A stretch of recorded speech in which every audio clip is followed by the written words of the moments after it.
to The Creator in Me. My name is Becky. Welcome if you are new. Today we're just doing a few DIYs. This is just like a faux molded fireplace that we got really affordably that I was able to just make a little more aesthetic, and some DIY Christmas bells from some Dollar Tree items. So if you're wanting to see how it's done, please stay tuned and enjoy. I think we could DIY this one. It looks like an actual fireplace compared to a piece of furniture. You may make it look very small. You're so cute. We got it in. A giant fireplace and a basketball goal for Christmas. I love discounts. I can't control myself. Okay. These fireplaces were out for sale for an unbelievable price. They were as is, so obviously I had some slight reservations that I was going to get this thing home and it might not work. But I was going to actually just pick up our Christmas present for our son and saw them sitting out. My husband kind of told me they had some sales out at this outlet warehouse store, and we've been planning on DIYing a fireplace for this area for some time, and this did it all for us for only a mere $60.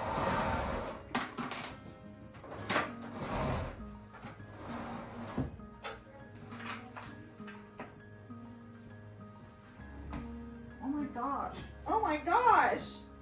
Ah! It's so pretty! Does it actually keep it warm? That's what it's supposed to do.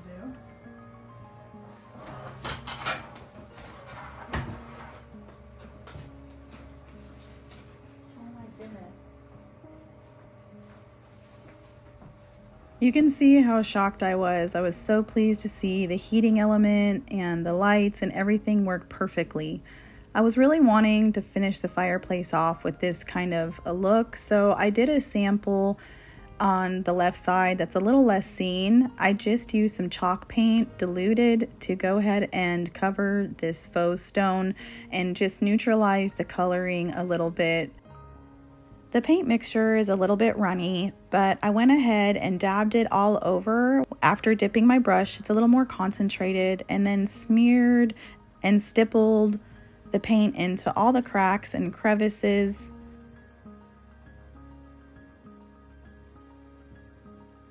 And then I went ahead and just took a cloth and dabbed some off, and that gave a little bit of extra texture and dimension to the paint on the stone. I did want to see some of that coloring kind of peek through, but enough to neutralize it as a whole.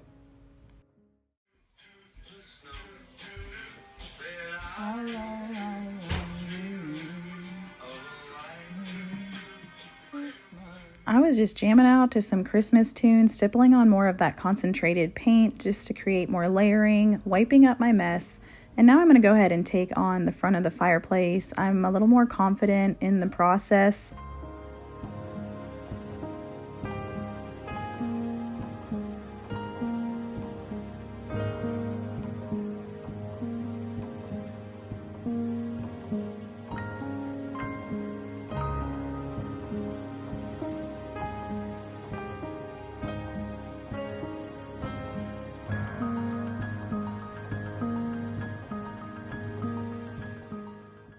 If I made any messes, I was able to quickly go ahead and wipe it up. I was drawn to the grout over technique and the images that I was finding online.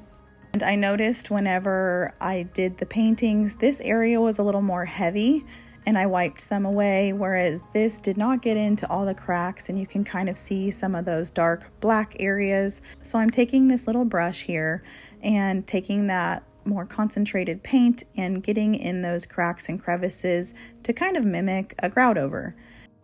I didn't want to change the color and do like a white paint in the crevices. I feel that since this isn't a real fireplace, it's a lot smaller profile, a little less stone, maybe a little more busy even because it's smaller. I just went ahead and used the same color that I already had mixed up. Whenever it was on the face of the stone, went ahead and wiped it off so it wasn't too much of a contrast. But being messy with it is the way it looks better and a little more natural. I feel doing this really finished things off very nicely. I used the color sandstone in the Waverly chalk paint to make this happen, diluted with about equal parts water, kind of creating a whitewash. Now the fireplace did come with this bit of damage where the mold was broken, but again it's hidden on this one side. And I'm going to go ahead and do a quick touch up here where the base was also damaged and get this black paint covering up this spot. I'll take the few nicks and dings for the price. I love how the color is peeking through so subtly, yet it has just a neutral look overall. I'm going to go ahead and use just some Velcro dots to hang these 3M hooks to go ahead and move my stockings from my batten wall to the fireplace, because how fitting are stockings on the fireplace. So I'm making sure I hang these more to the right because the heating element is more to the left. Going ahead and getting these hung up with just my Dollar Tree joy tag, incorporating a little bit of the red.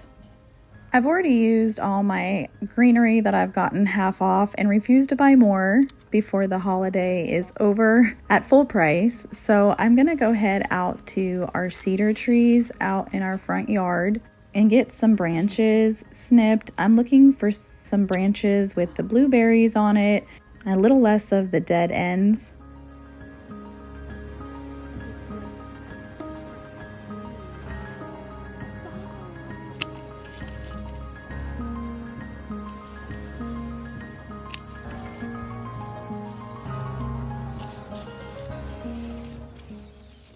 It was honestly nice to go for a walk and hunt for things to clip.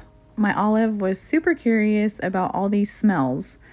I'm going to go ahead and get started with making my own garland to top the fireplace. These branches were a little bit prickly, but they really weren't bad, and I'm just wrapping floral wire around continually from piece to piece just to kind of make it seem full and connected all together. It's getting a little later in the evening, but I'm kind of determined to get this part of the fireplace completed. I'm going to actually break this end of one of the branches to fold it down and have it kind of fall off that one side and snip some of the loose kind of crazy sprigs that were hanging down a little lower than I liked.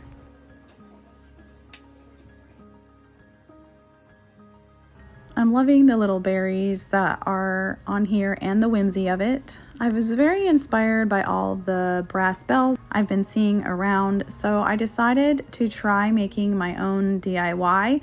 I've seen where women have used toilet paper rolls and the tops of like plastic eggs to go ahead and get that bell look. I actually really don't have eggs. We don't do Easter eggs. So I went ahead and used these little champagne glasses from Dollar Tree. A 6 count is $1.25.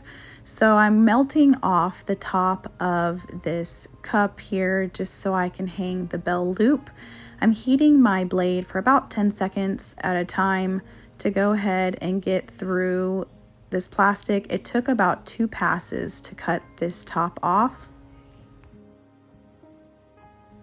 Now, to create a seam where the rounded part of the bell stops and the flat part starts, I went ahead and just created a glue line. I just eyeballed it, no perfection required, and went ahead and threw another seam of glue along the bottom just to add a little more texture and dimension.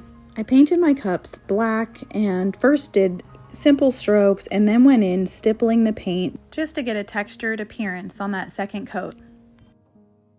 And now I'm cutting out the loop to the top of the bells. I just used a piece of cardboard here, cut to about 2.5 inches by maybe 5/8 inch wide, whatever size to cover that hole on the top of your bell. And after everything was painted black, I went ahead and glued it on. So I found these sticks at the Dollar Tree. It was 100 count of popsicle sticks that are really narrow, perfect to create that center little clapper in the middle of the bell. So I went ahead and cut them to stick out at about, maybe 1/4 to a 1/2 inch past the end of the bell. And now I'm going to go ahead and paint the bell with the antique rub and buff. You don't need much to get good coverage. I've honestly never used this product before, so I didn't quite know what I was doing, but went ahead and just stippled and spread the rub and buff out and then kind of brushed in between and in the crevices. But because that black textured paint was beneath, it just creates such a nice antiqued look and you really just can't mess it up. Now I'm going to go ahead and glue the clapper in place. I just put a generous portion of glue where the top of the loop sits, holding them both in place so that hot glue doesn't detach the loop. And now I'm going to go ahead and hang each bell individually from its own rope. And I'm going to go ahead and overlap a piece of thicker rope 2 inches past the bell's loop, tie it off with some twine, and wrap that twine up around where the rope connects to the bell, and then put a little hot glue at the top where I'm twisting it off, and it creates this really nice finished addition to the rope. I think they definitely look more high-end, and I spent about $5 and I can make up to 12 bells.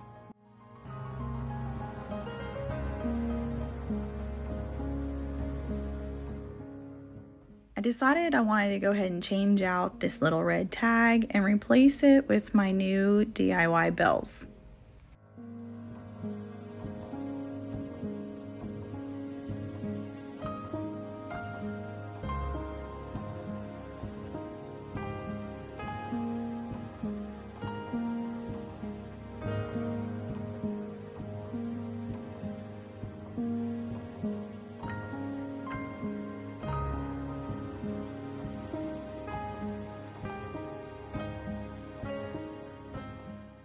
Let's not forget what's actually going on behind the scenes here.